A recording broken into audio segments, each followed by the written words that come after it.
안녕하세요. 김광민 교수입니다. 일단 그 공지를 통해서 어느 정도 이제, 공지를 했습니다.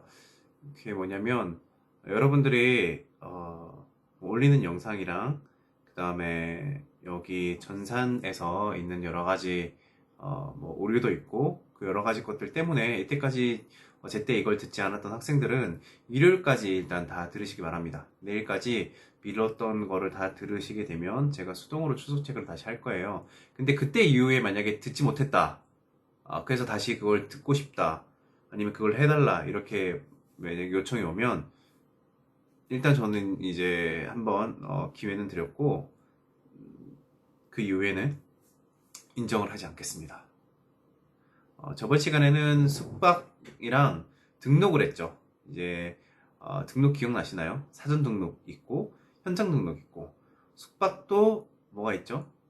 현장 숙박 업무가 있고 또 사전에 여러분들이 기획이라고 하면 숙박이나 등록 부분에 있어서 유기적인 연동이 돼야 되고 특히 숙박 같은 경우에는 1년 전부터 블럭을 걸어놓고 차례차례 블럭을 해제하게 되면서 컨벤션에서 발생할 수 있는 여러 가지 숙박 문제를 해결해 나가는 그런 과정이 필요하다. 그런 핵심들이 있었죠. 이번에는 제6차, 6장 공식 행사 및 사교 행사 부분입니다. 이것도 컨벤션 행사에 대해서 굉장히 중요한 부분을 차지합니다. 공식 행사 및 사교 행사 기획은 어떻게 행사의 첫 이미지가 등록 데스크라고 하면 어떤 비주얼 면이나 아니면 행사의 질을 많이 결정하는 뭐 숙박도 물론 있지만 첫 공식 행사 및 사교 행사에서 많은 행사의 질이 결정나게 되는 것도 과언이 아닙니다. 얼마나 예전에는 사실 엄청 화려하게 많이 했었거든요. 엄청 화려하게 많이 했었지만 요즘에는 조금 간소화되기도 하고 뭐 공연이나 이런 부분에 비용을 많이 들였다고 하면 요즘에는 영상 제작을 해서 영상을 틀어놓는 것으로 많이 좀 바뀌기도 했고요. 또 공식 행사에서 쓰는 여러 가지 불필요한 관례들을 많이 정리를 했기 때문에 생각보다 요즘에는 공식 행사에서 드는 비용이 예전보다 많이 들어가진 않는다. 하지만 그만큼 기획을 좀 탄탄히 해야 되고 그런 면면에서 얼마나 이 중요성을 더 강조할 수 있는 기획이 되는가에 따라서 다른 행사와에는 좀 차별화가 필요한 부분이 있습니다. 그렇기 때문에 더 어렵습니다, 요즘에는. 교환 보시면 6장 공식 행사 및 사교 행사 기획. 일단은 뭐 학습 목표는 공식 행사 계획이나 사교 행사의 계획이나 종류와 계획 수립에 대해서 알 수 있는 부분, 그리고 나중에 컨벤션 시급료의 중요성과 계획 및 운영 학습에 대해서 학습을 하게 될 거예요. 먼저 1절부터 한번 보겠습니다. 컨벤션에서의 공식 행사는 여러분들 자료를 제가 세 번째 자료를 좀 띄워놨어요. 자료에서 보면 제17차 세계 한상대회 개회식을 예를 들었습니다. 이게 대통령이 참석할 정도로 되게 사실 큰 대회고요. 부산에서도 당연히 한 적이 있습니다. 담당을 했었고요. 간략하게 한상대회는 뭐냐면 한인들이 세계 각국에 열심히 비즈니스를 하고 계신 분들, 그러니까 이민 가셔서 거기서 경제 활동을 하고 계신 분들이 있고 사업을 하시는 분들이 있죠. 뭐 우리나라는 각 나라에서 굉장히 활동이 두드러집니다. 그런 곳에서 활동을 하고 계신 분들의 우리나라에서 그분들을 다 모아서 세계 한상 대회를 엽니다. 초청을 다 해서 너희들 고생했다. 우리나라의 어떤 여러 가지 국익 선익을 위해서 많이 고생을 하고 해외에 나가서 고생이 많다. 그리고 우리나라 기업들 간의 매칭을 통해서 너희가 외국에서 활동을 하고 있으니 우리나라 현지에서 있는 기업들을 해외에 진출도 시키고 좀 뭔가 연계를 하자. 뭐 이렇게 많은 행사 취지를 가지고 하는 게 있습니다. 페이지 169에 보면 컨벤션에서의 공식 행사는 이라고 되어 있어요. 참가자들이 모두 참석하여 일정한 격식을 갖추고 정해진 순서에 따라 공식적으로 개최되는 행사로 대표적으로 개회식과 폐회식을 들 수 있다. 개회식, 폐회식, 여러분들 개회식, 폐회식 많이 들었을 때가 뭐예요? 특히 올림픽이나 월드컵에서 굉장히 많이 봤죠. 굉장히 화려하죠. 그리고 국제영화제 개막식, 폐막식 이런 것들도 볼 수가 있죠. 개회, 폐회, 여러분들 개회랑 폐회 중에 어떤 게 더 중요할 것 같아요? 행사 성격에 따라 다르겠지만 둘 다 매우 중요합니다. 먼저 개회식 좀 볼게요. 특히 개회식에 보면 회의의 성격, 위상 등을 보여주는 행사라고 되어 있어요. 공식 행사 중에 개회식은 컨벤션의 공식적인 시작을 알리는 행사이고 또 외부 인사들이 참가할 수 있는 행사이기 때문에 많은 시간과 노력이 사실 많이 들어갑니다. 그리고 특히 정부나 국제기구 단체가 주최하는 경우에는 공식 행사가 중요한 프로그램으로 좀 약간 비중이 높은 반면 학자들이 모이는 그런 학술대회는 공식 행사를 좀 많이 생략하기도 해요. 개막식을 좀 간소화하거나 폐막식을 좀 간소화합니다. 왜냐면 중간에 있는 세션들이 훨씬 중요하기 때문에 많이 생략하기도 하고 특히 이런 개회식이나 폐회식 같은 공식 행사는 이제 뭐 예를 들어서 국제기구 단체가 추진하고 또 주최국이다.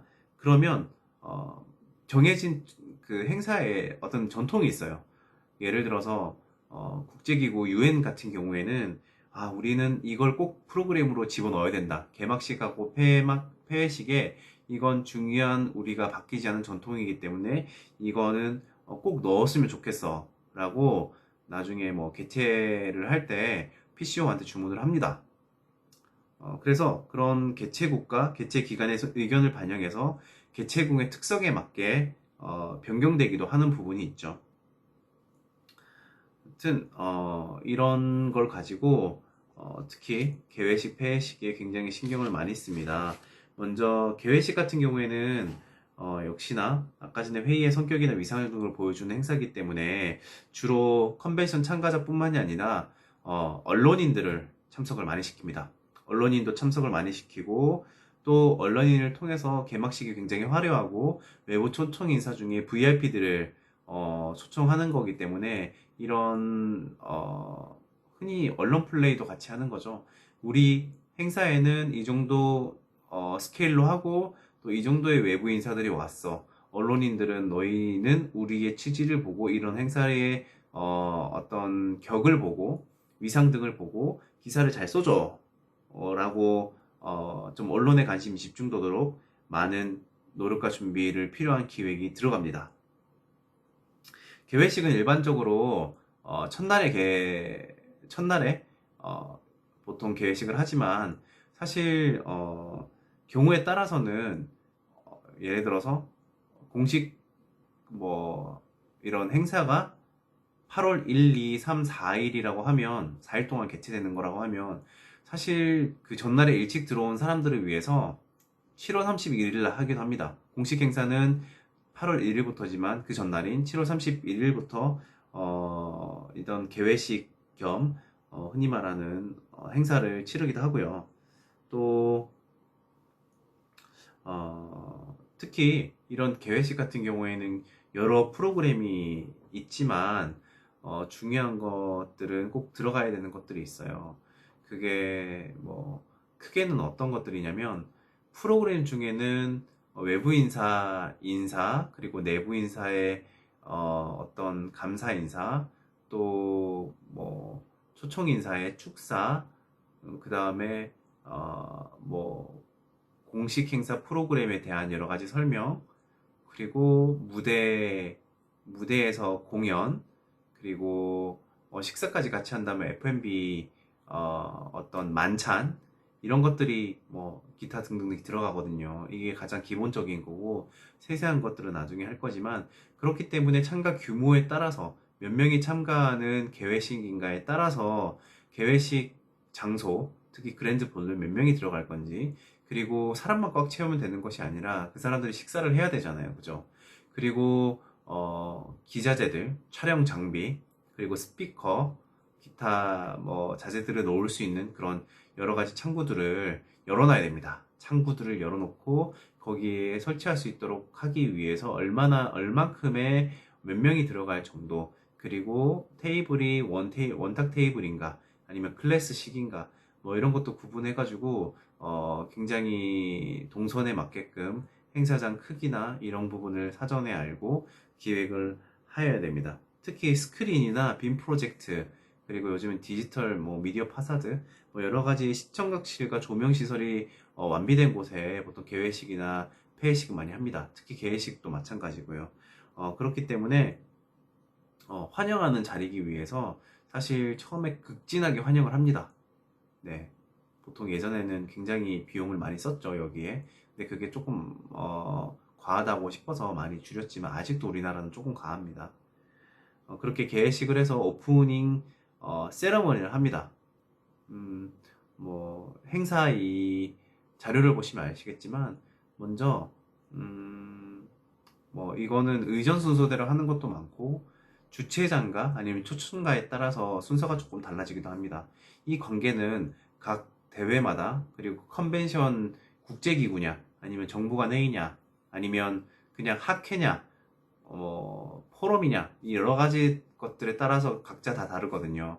그렇기 때문에 이런 인사 부분이나 그리고 뭐 연사 부분은 사실 주최 측과 굉장히 많은 소통을 한 후에 기획하시는 분이 결정을 합니다. 그게 굉장히 중요하거든요. 왜냐면 먼저 말하는 사람일수록 굉장히 격이 높고 또 그 행사의 흔히 말하는 주인이라고 할 수 있는 거거든요. 그렇기 때문에 이 앞에 인사말 자체로도 굉장히 큰 다툼이 많습니다. 부서 간에, 정부 간 회의는. 그렇기 때문에 여러분들 이런 걸 잘 기획하시기를 바래요. 혹시 나중에 기획할 일이 있으면. 개회식은 어쨌든 오프닝 세레모니는 왔을 때 첫날 아니면 그 공식 행사 당일날 하기도 하는데 그거는 조절하기에 따라 다르다. 그게 좀 핵심인 것 같고요. 폐회식은 말 그대로 닫는 행사죠. 이제 행사를 마무리 짓고 닫겠다라고 하는 행사고, 폐회식은 회의를 마무리하면서 행사의 성과를 서로 분석하고 평가하고 또 여기에 대해서 우리 학회, 우리의 조직 아니면 우리의 어떤 여러 가지 산업체의 공로 자리를 좀 치하하는 자리입니다. 너 잘했어. 칭찬하는 막 자리인 거죠. 그리고 우리가 굉장히 아쉽기 때문에 다음에 우리 다시 만나자라고 말하는 행사예요. 폐회식. 올림픽 폐회식 보면 되게 감동적이잖아요. 다음에 또 올림픽에 참가하고 싶을 만큼. 엑스포에 참가할 때도 마찬가지고요. 아직도 저는 잘 모르겠어요. 개회식이 먼저냐, 폐회식이 뭐 중요하냐. 이걸 잘 모르겠어요. 저 같은 경우에는 인간관계에서도 시작도 굉장히 중요한데 마무리를 더 중요하게 생각하는 성향이거든요. 처음에 사실 저랑 안 친해져도 좋아요. 하지만 만약에 조금씩 가까워지고 뭔가 뭐 많은 일들이 생길 때 혹시 인연에 대한 마무리를 지어야 된다고 하면 저는 마무리를 굉장히 사실 잘 하는 편입니다. 그 사람이 나에게 어떤 안 좋은 것들을 많이 토스를 해도 저는 그걸 받고 마무리는 잘 짓자는 식으로 좀 화해도 하고, 아니면은 다음에 다시 안 볼 거지만 그래도 어떤 자리에서 만날지 모르니까 그런 마무리를 되게 잘하는 편이에요. 그렇기 때문에 처음 만났을 때 사교성은 없지만 끝에 유종의 미를 거두는 건 누구보다 잘 할 수 있죠. 그렇기 때문에 저는 개인적으로 폐회식이 더 중요하다고 생각을 해요. 개회식보다. 근데 그거는 우선순위는 없습니다, 여러분. 폐회식은 좀 뭐라 그래야 될까요? 일반적으로 회의가 끝날 때 개최가 되는데 간혹 환송연과 겹쳐서 진행하기도 하고요. 개회식처럼 규모에 좀 상관없이 폐회식은 생략도 많이 됩니다, 여러분. 생략도 많이 돼요. 왜 생략이 많이 될까요? 첫날에는 행사를 시작하기 때문에 모두 다 오죠. 근데 세션이 예를 들어서 총 4일 행사에서 하루 이틀만 있는 곳이 있다. 그러면 굳이 3, 4일은 있을 필요가 없잖아요. 그쵸?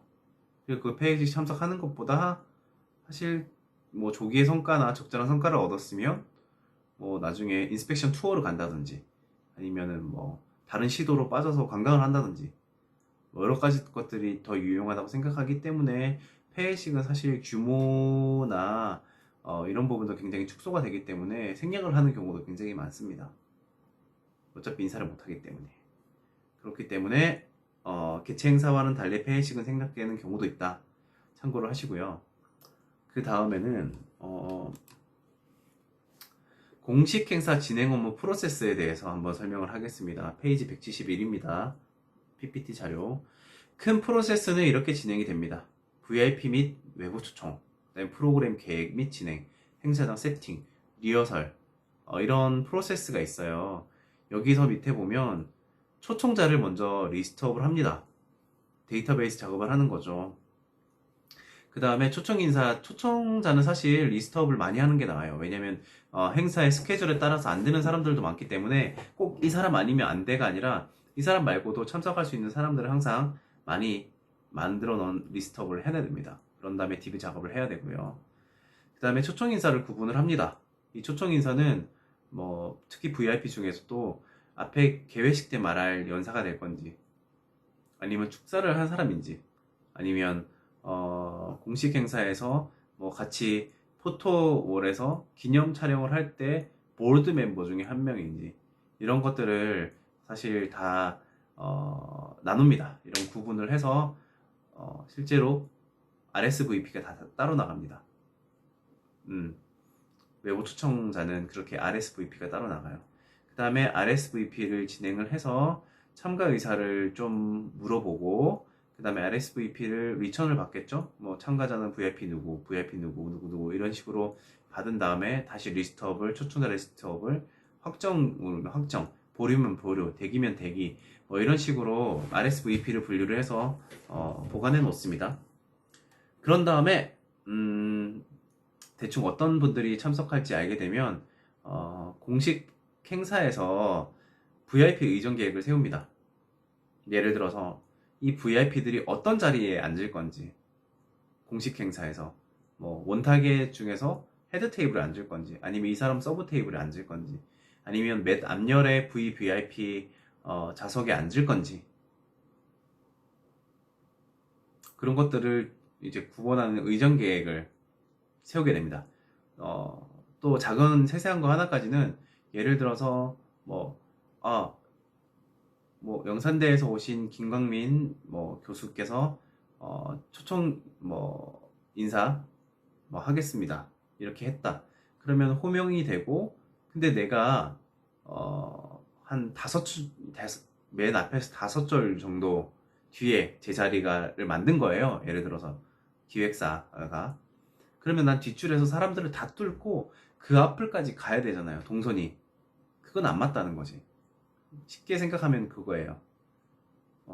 그렇고, 그리고 그 이전 계획에서 포함되는 것 중에 하나가 VIP 룸 운영 계획을 세워야 됩니다. 왜냐하면 VIP들은 사전에 와서 환담을 하는 경우도 있거든요. 그렇기 때문에 행사가 4시라고 하면 절대 4시에 오지 않습니다. 3시 반까지 VIP 룸으로 일단 먼저 만나서 초청 연사, 그 다음에 초청 VIP들끼리 서로 네트워크를 할 수 있는 시간을 한 30분씩 줍니다. 그 차를 마실 수 있는 것도 주고, 아니면 1시간 전에 잡는 것도 있어요. 이사회도 마찬가지고요. 그래서 VIP 룸 운영 계획이 들어가게 됩니다.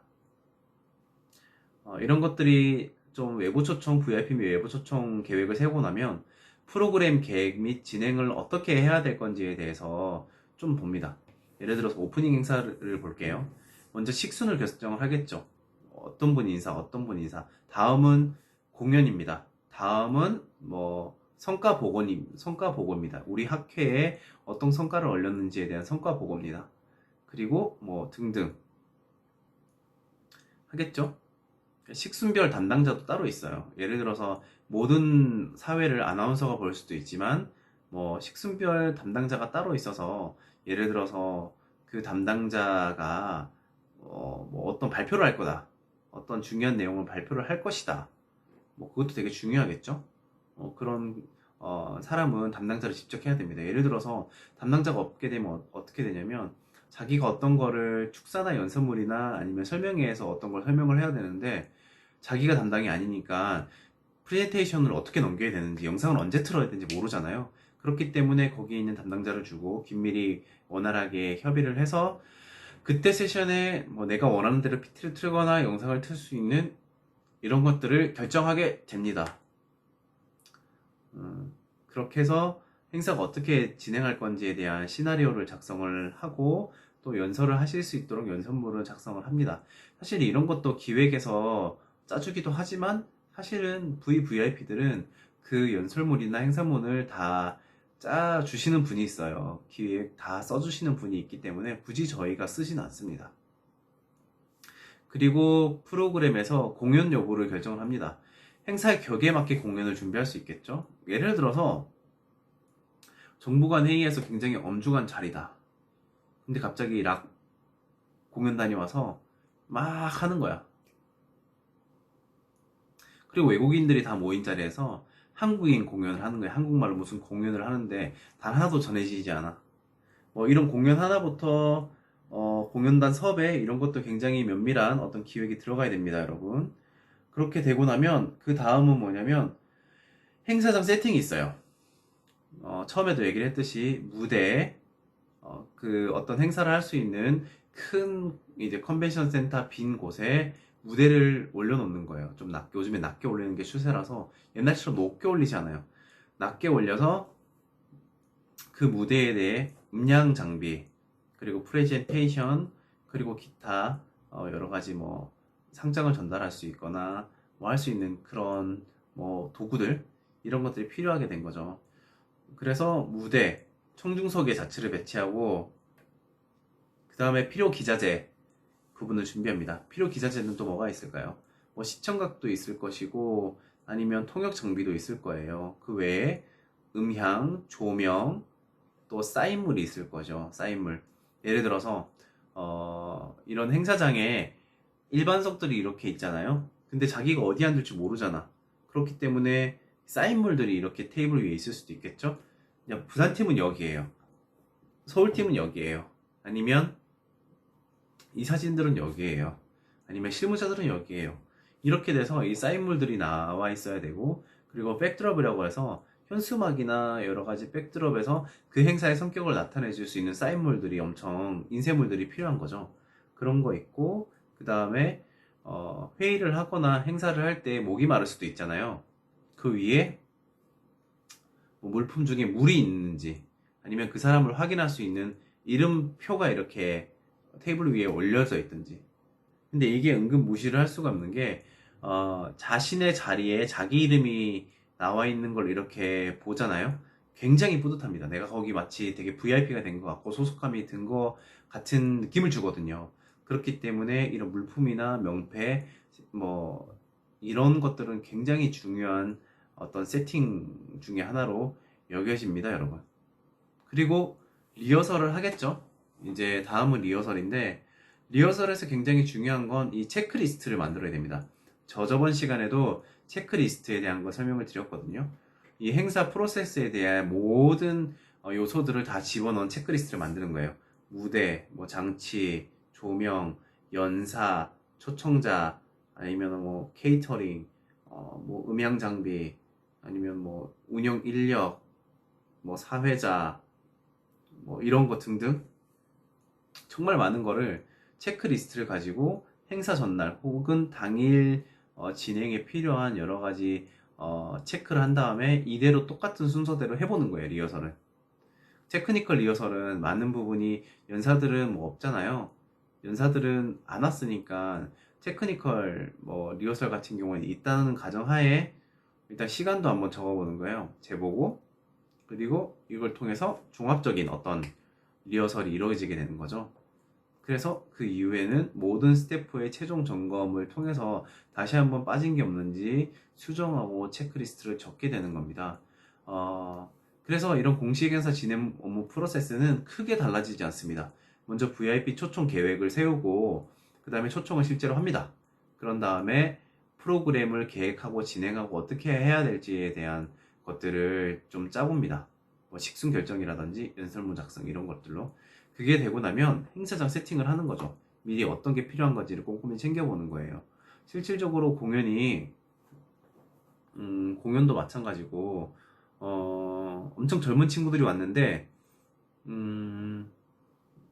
막 학춤 추고 이런 거 사실 별로 안 좋아합니다. 그런 친구들은 문화를 느끼는 걸 좋아하지만 그렇게 보는 식의 문화를 체험하는 문화는 좋아하지만 보는 문화는 좋아하지 않습니다. 그렇기 때문에 그런 프로그램 기획도 되게 잘해야 되고요. 그리고 행사장 세팅, 맞죠? 여러 가지 사인물, 음향 장비, 시청각, 뭐 좌석 배치, 뭐 백드롭, 안내판, 뭐 명패, 생수 이런 것들 있죠. 그다음에 리허설, 실제로 이거에 대해서 그대로 시간까지 다 체크를 하면서 리허설을 통해 뭐 미비된 점, 그리고 최종 점검을 통해서 더 추가해야 될 거 아니면 빼야 될 거 이런 것들을 결정을 하게 됩니다. 그리고 다음 장 2절은